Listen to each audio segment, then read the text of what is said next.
Mr. Speaker, Obamacare is a fundamentally unfair law that is hurting the middle class and lower-income Americans across the country.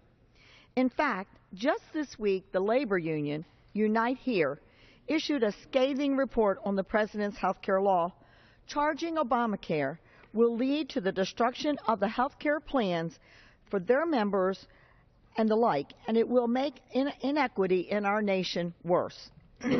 Unite Here was the first labor union to endorse the then Senator Obama in his race for president in 2008.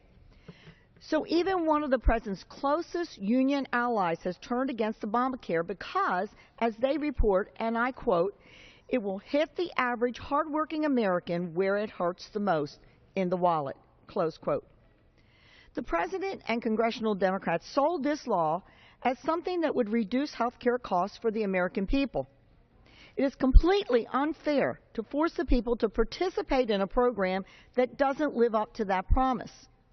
This law was supposed to help insure the uninsured, yet it has never been more unpopular among those without health insurance. In fact, in a recent Kaiser Family Foundation poll found that 56% of the uninsured have an unfavorable opinion of Obamacare. And a recent McKinsey study found that affordability was the #1 reason cited by the uninsured for why they aren't signing up. Now, the uninsured who cannot afford Obamacare are set to be hit with another cold reality of the President's signature health care law. They will be penalized for being put into this situation.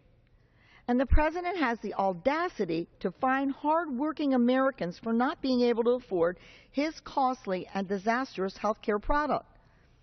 This despite the fact that he has exempted big business from Obamacare, and members of his own administration do not have to purchase Obamacare plans for themselves.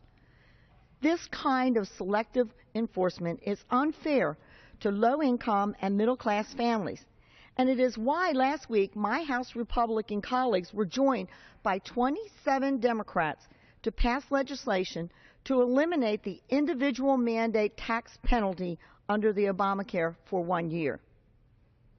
Through Obamacare, the President is marginalizing the very people he says he wants to help, and now even his closest allies have taken notice. Mr. Speaker, President Obama's labor union friends are right.